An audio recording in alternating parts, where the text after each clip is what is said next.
Alright guys, so just a quick update on what has been done, what hasn't been replaced. So I replaced the oil pan gasket, and we have a little bit of a leak, a lot smaller than what it was before, but that little puddle right there, this one right here is from the oil pan, and that one's from the transmission. But as you can see, this is where the oil leak was on this, so a lot smaller. I'm gonna try to do some adjustments to the bolts and see if I can get it to completely go away, but hopefully I can square that off. The master cylinder itself is replaced. It's working good. It's all bled. All the brakes are bled. The booster itself is actually holding vacuum now, so that's good and no longer causing a vacuum leak. I did find this right here, this hose, plastic end that goes to this. Look, this is PCV, so I'm guessing it's a PCV valve system, but actually it was broke to that, so I ended up clamping it off to isolate my vacuum leak. I definitely gotta either replace this or I'll most likely try to fix it. But I figured out my leak, my vacuum leak, at least the last one that I do have. So I had to do some research on the PCV valve system. I mostly work on electric cars, so gas vehicles are, I wouldn't say new to me because I've been working on my own vehicles for a while, but definitely need a refresher every once in a while to kind of understand what I'm doing or what I'm working on. So I know that my main vacuum leak was coming from the PCV valve system,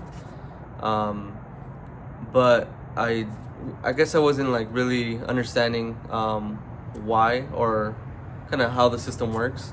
But I originally thought that a large oil leak can cause a vacuum leak because the engine wouldn't be completely sealed, and that's why I did the oil pan gasket. It definitely already needed the oil pan gasket because it was leaking quite a bit, but I thought that was gonna be the culprit to the large vacuum leak. In my head, that's what I thought, right? But after doing some research and pretty much relearning how a PCV valve system works, is what helped me determine what my issue is. So let me show you real quick. All right, so essentially a PCV valve itself is practically a restrictor, or that kind of controls vacuum itself, the vacuum that's being pulled out of the motor.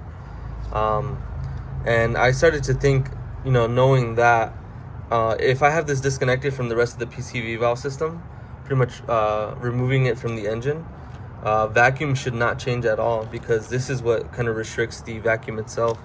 So anything after this should not cause a vacuum, because this is the main restrictor, or the only restrictor that kind of controls the amount of vacuum that's being pulled by the intake manifold.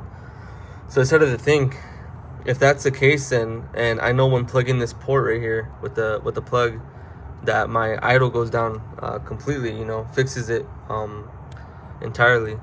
So I started to think, well, it has to be before this, and nothing after this PCV valve. So I was thinking it's either gonna be this hose or this PCV valve that's brand new that I bought a while ago, and shouldn't be bad. Still rattles, so tells me it's not clogged. The motor hasn't been ran in this for that long, so there's no way that this is being clogged. So this did have like a foam padding around it. I removed it completely just to inspect the entire hose itself, and there's no cracks or nothing. I smoke tested it as well. I smoke tested the system yesterday and found no major leaks with the intake system. But I started to think, well, if it's not the hose, then maybe there is something wrong with this PCV valve.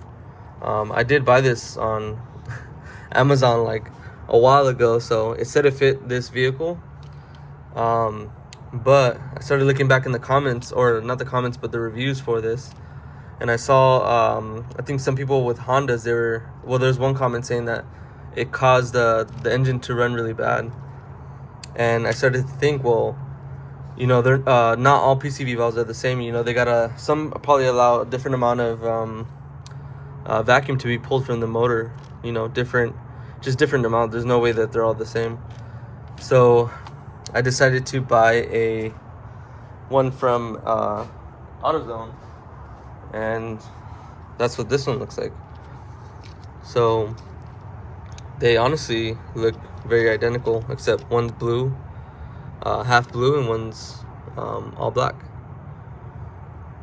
So let me show you what I found. So what I found with this, that this one clicks and shakes. When you shake it, it clicks and all that. This one kind of has a different noise. It sounds more louder to me, honestly. But so I was thinking, like, this has to be, if it's not the hose before this, it's got to be this valve. How much vacuum is this allowing to be sucked out of the motor versus this one? I'm going to show you the difference when I do have them installed into the vehicle. Alright, so here's the incorrect PCV valve installed. Hope you can hear that difference, but that vacuum difference, pretty loud. Sounds like it's pulling a lot of vacuum. RPM's at 1300. Here's the known good PCV valve that's for this vehicle. Not pulling as much of the vacuum as the other one. Can't hear it as much. And then there's the RPM difference. So this has been one of the last culprits so far, but the entire time I had this incorrect PCV valve in, which blows my mind. Pretty frustrating, honestly. And it's crazy to me because in theory, I believe that, if I did have this unplugged, that this would create a larger vacuum because this is no longer plugged to a sealed motor. But in reality, this is the restrictor, what kind of controls the vacuum being pulled from the motor. So anything after this should not be causing a vacuum leak. And that's what I didn't understand. And if I did understand that, then I could have rolled out the PCV valve, a long time ago, or at the beginning of this video, or whatever, but I expected, since it was a brand new part, that it should have been good, and that this should have been the part for this vehicle, and this part is either bad or not the correct part.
Alright guys, CRX is about to get cleaned up.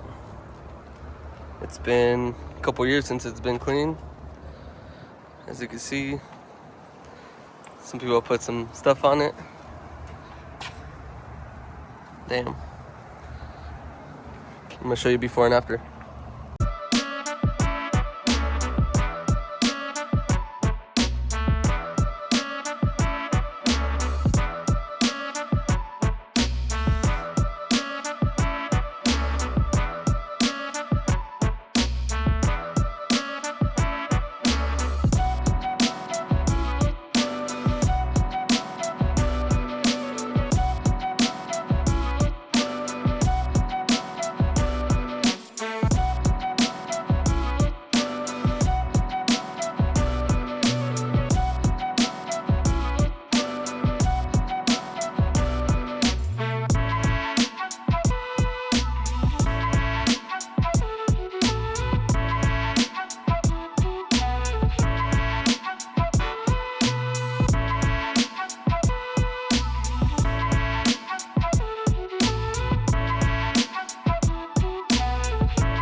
Alright guys, got her all cleaned up.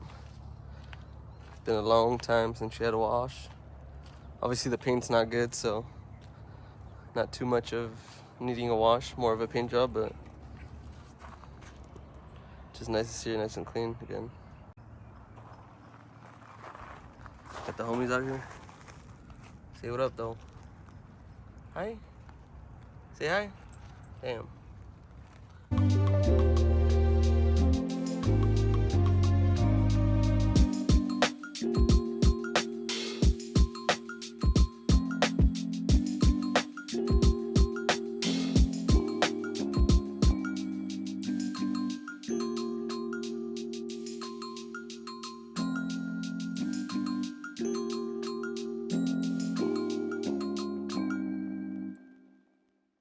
Alright, so I got the whole car cleaned up. Engine bay is looking real nice. Cleaner than it's ever been. But now the last thing I want to do is check timing. I'm not sure if the last owner that sold me this motor had it set time correctly. I marked it the other day just because I was moving it around, trying to mess with it. But what I got to do is get this engine to operating temperature. I got to short this plug right here. I believe it's this plug. Just from what I found online, and then loosen the 3 bolts to the distributor, and then check my timing on this side at the crank. And then the way you adjust timing is you can move this distributor forward and back. I just got to find out which orientation changes what, but I'll let you guys know in a bit. Alright guys, so here's on this specific vehicle, here's the connector for adjusting your timing. So you're gonna have to jump this connector. I'm just using a paper clip right here, but on the CRXs, especially this one, it's gonna be on the left side of the engine bay. It's gonna have this yellow cap right here. Just remove that, and then short the connector with a paper clip or a wire of some sort. And then now engine is operating at the correct temperature. Got my timing light set up. For this right here, this is gonna be your clamp. It's gonna detect your spark plug, your number 1 spark plug ignition, and these always have an arrow pointing in the direction of the flow. And then I have my positive and negative hooked up to the battery. Here's my timing light, and then we'll get this engine started. All right, so now I'm just gonna loosen up the distributors.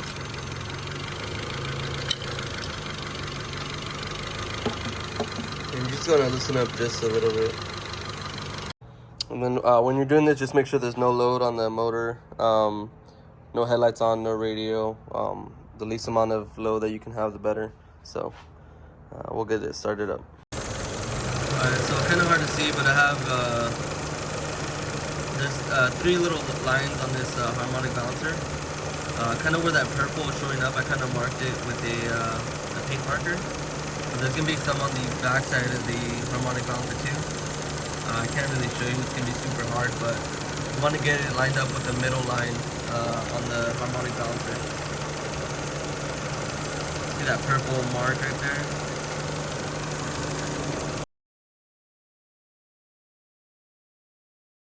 And then when you're doing these adjustments and you have this loose, you pull it clockwise to retard it, and then counterclockwise to advance the timing. So I have it set correctly now, and as you can see, this is my old marking, and I had to advance it just a little bit to get it dead on. But now we're just gonna set idle speed, make sure the idle speed is all good, and then this is pretty much good to go. Alright guys, so I was about to adjust my idle speed, but it looks like it's already pretty much perfect.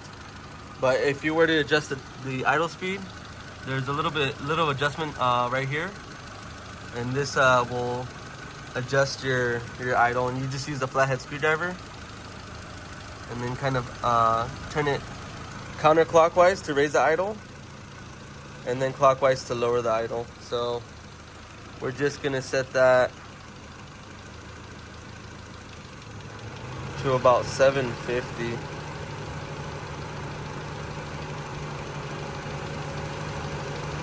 We're gonna wait for the fans to turn off. Alright, so fans are off now, and I'm just gonna close it a little bit more. All right, sorry guys. So my phone ended up dying when I was explaining the idle itself, but I got everything dialed in, all the vacuum leaks fixed. I got my timing set, ignition timing, and then I got my idle speed as well set. And also just wanted to point something out when you're, so normally these do come with silicone over the idle speed right there. So when you do take it off to adjust your idle, just put some back so that your idle screw doesn't move at all, because that did happen to me at one point and I was kind of chasing nothing really, but just that.